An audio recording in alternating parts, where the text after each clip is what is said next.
I cannot remember how, when, or where I met Ligeia. It was a long time ago, and my memory is not good. But I think I met her first in a large old city near the Rhine in Germany. She told me that she came from an ancient family. But I never knew the family name of the woman who was my friend, my partner in my studies, and finally my wife. Why did I never discover her family name? Perhaps because she did not want me to find out. But I cannot remember. I remember one thing very well. Ligeia was tall and slim. Later, at the end, she became very thin. How can I describe her quiet, aristocratic movements or the strange softness of her footsteps? If she came into my office, I only knew she was there when I heard her voice, or when she put her white hand on my shoulder. She had a beautiful face, but it was not a classical kind of beauty. There was something strange about it. I have often tried to understand it. Was it her pure white skin or her thick black hair? I looked at her long, delicate nose many times. It was perfect. I looked at her sweet mouth. How soft and red it was. And when she smiled, her teeth were white. Then I looked into her eyes. They were much bigger than normal eyes. Sometimes, when she was excited, they looked like a deer's eyes. They were black with long black eyelashes and black eyebrows. But as I looked into them, I realized that they had a strange expression. I thought about it for many hours, sometimes all night. What was the expression in those eyes? I wanted to know. Many times I thought I almost had the answer, but then it was gone. Ligeia was very determined. She was always calm and quiet, but her determination showed in her eyes. It shone like a terrible energy, and sometimes it frightened me. Ligeia was very clever.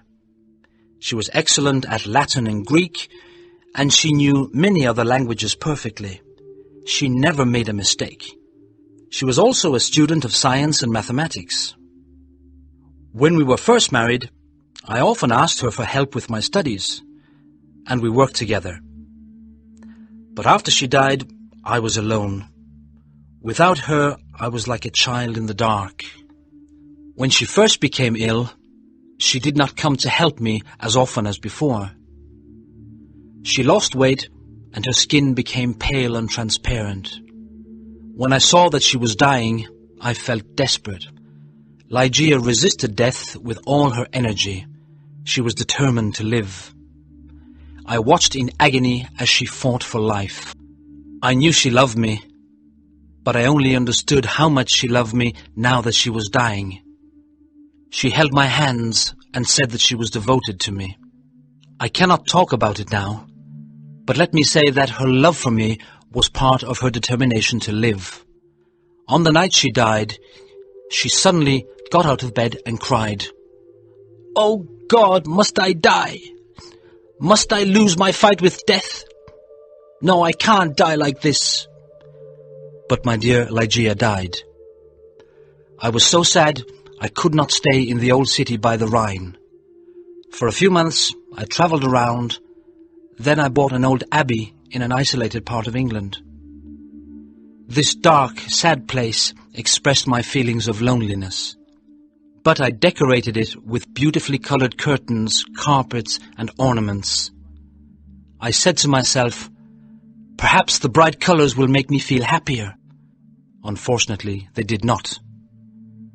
I began to drink too much. But I do not want to speak about that time of my life. I will only say that one day I married Lady Rowena Trevanion of Tremaine. My new wife had blonde hair and blue eyes. She was very different from my first wife. But how could I ever forget Ligeia? Chapter 2.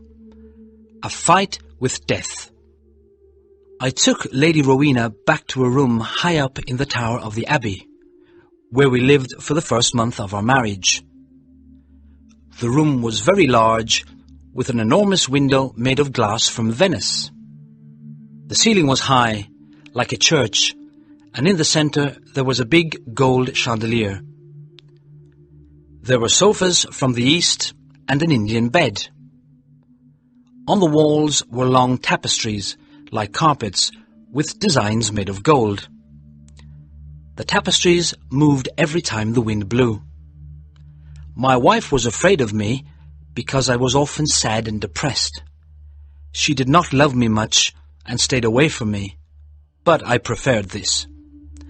I always thought about Ligeia, my beautiful Ligeia, dead in the tomb. Sometimes in my dreams I called to her in the night.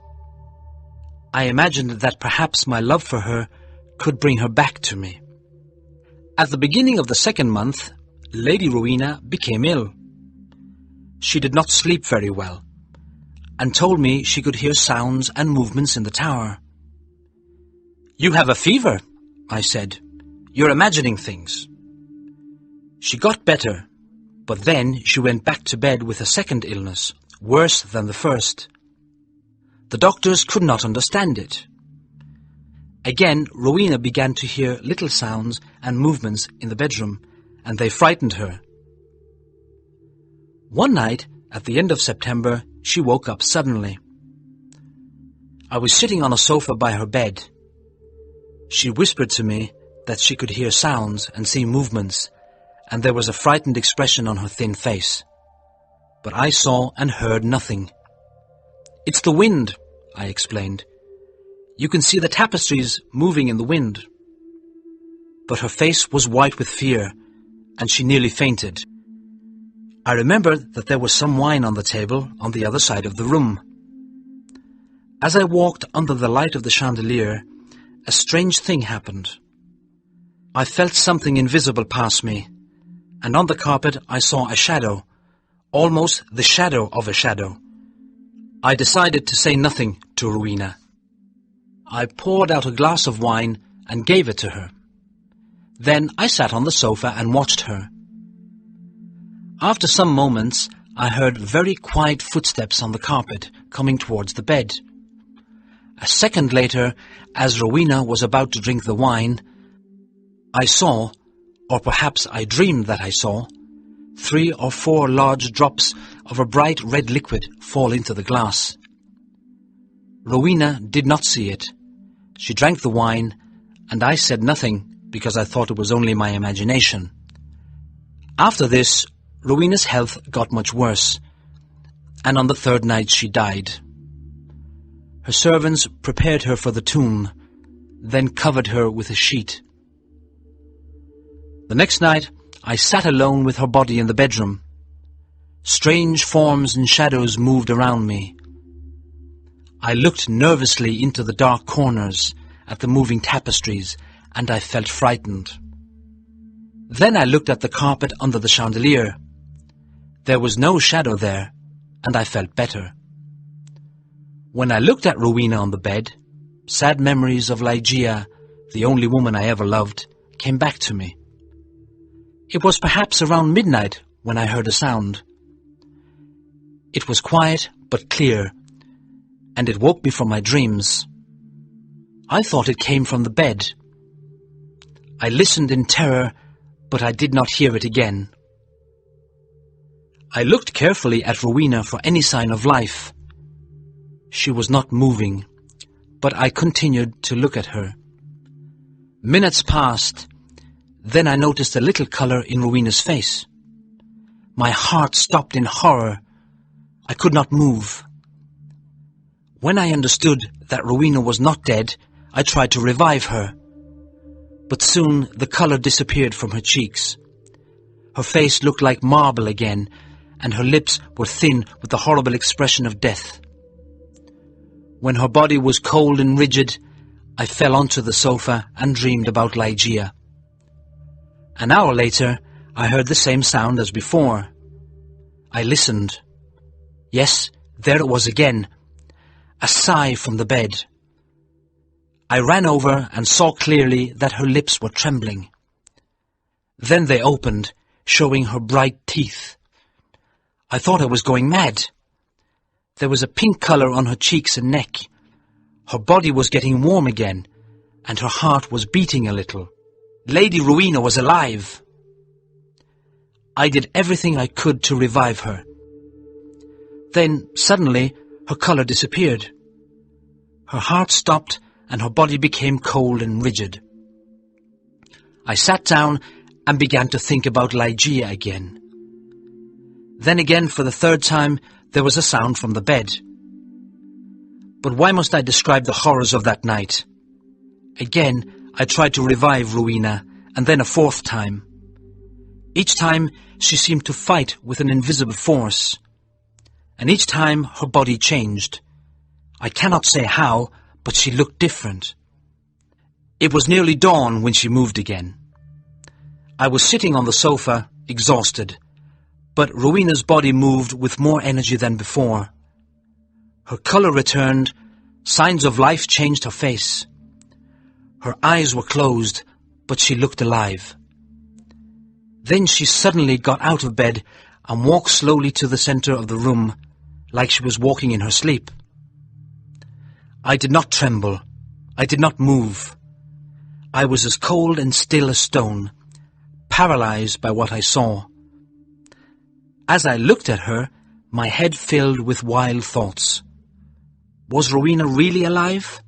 Could I really see her blonde hair and blue eyes? Why wasn't I certain?